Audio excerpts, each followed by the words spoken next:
and I got a text, and I found out that I'm going to be a dad for the first time. No, I'm not. Listen to the sound of my voice. Do you think I have any idea how to do that? Come on! You're smarter than that, New York. Okay, so I am the product of a manic depressive, obsessive compulsive, bipolar mom. Woo! Thank you. There she is. You weren't supposed to be out of the home. She's nuts, but I love her. And I had a dad who was homophobic, alcoholic, bigot with rage issues. Woo! He's now dead. Yay! So I don't think anybody has any questions with what you're looking at right here, right now. Except for the fact that I also was raised in a house with 4 women and went to 13 years at Catholic school. So it's lucky that I'm actually standing fucking upright. So there you go. So I spend a lot of time at home. Oh, here's something that I don't know if anybody up here has told you. Comics are pretty much what we like to call the hookers of show business. And I'm going to tell you why. We pretty much stand around all day and we're waiting for a phone call that goes something like this. Hey, I'm going to need you tonight for 20 minutes. And I'll pay cash. So as soon as they say I'll pay cash, you can stick it anywhere. And that's just fine. It's okay. So here's the thing. I was going through like what was happening in the world, and it's all fucked up. And that's why I only watch TMZ, because I figured if something bad really happens, they're going to get some sort of an attitude from Kim Kardashian, and that's all I need. She'll tell me what I should be thinking, and that'll be fine. But they were doing like the year in review, and it's like the Oscar death reel, which I fucking love. Because that is the biggest popularity contest there is. Because you know, it's like Robin Williams, oh, and the world goes crazy. And then there's some other person, the world goes a little bit crazier. And then it's like Michael Feldman, who was the assistant director of Gigi in 1947. And then you hear this. And that's Mrs. Feldman, but that's all right. So, but I'm sitting there and I'm watching, and they told me that Charles Manson got married last year. I want you all to sit back and take a deep breath and let that sink in for just a minute.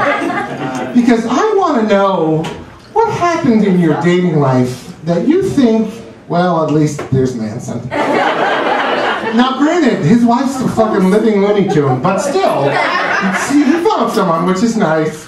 And I started thinking, well, is that like what Ava Braun said back in the 40s?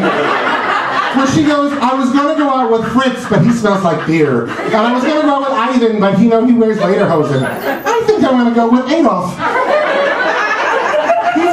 He's got anger issues and he's short, but I can fix him. And she says, oh, I'm going to call him Skip. Skip Hitler. Can you imagine? I think the war would have been shorter if his name was Skip Hitler. Can you picture like the general going to the king of Poland? Skip Hitler's at the border and he wants to invade him. And the king goes, Skip Hitler? Fuck him! You know? He goes, let's go have some kielbasa. I think that's what would happen. I don't know. But, are you guys, you're an awesome laugher. I like that. That's because mom's on her meds. Here's the thing. Everybody's on social media. Everybody's on social media, Facebook, Twitter, and all that stuff. Sometimes you get people that you really don't want to get, but they offer you work, and you go, sure.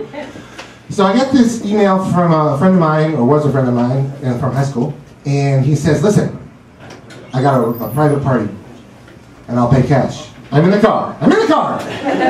So we go there, I get the address, and it's a strip club. Now, I don't know if you could imagine what my humor would be like at a strip club during a bachelor party. Just think a minute. So I got on stage. It was the big, long center stage, and it was kind of sticky. And there was stripper glitter everywhere, and I'm like, I don't know. And my first joke, I go, boy, that Gwyneth Paltrow, she's a real bitch. Now let me ask you a question. Does everybody remember the old Warner Brothers cartoons? When Bugs Bunny starts conducting the music, and all he hears is crickets? I heard that, followed by a bottle breaking and let's get him, and that's bad. That's bad. And then all of a sudden, as if it was like an angel from on high, I get a tap on the shoulder. And I turn around, and behind me is a 6-foot-tall stripper wearing the Wonder Woman tiara, the belt, and the boots, and that's it. So like any other red-blooded American male, I only have one thing on my mind, which is Linda Carter would be appalled. And it was bad enough, but she had very aggressive breasts. And they were pointy and they were pierced. And I didn't know what was going on, and then I looked down, and I don't mean to turn my back. I'm like you, Shelly. Her vagina is a vagina. I don't say it often. And she taps me on the shoulder, and she goes, "Come with me," like I'm in some sort of stripper underground railway. And I got at the car, and they paid me a Subway gift card instead. You guys are kind of awesome, and thank you very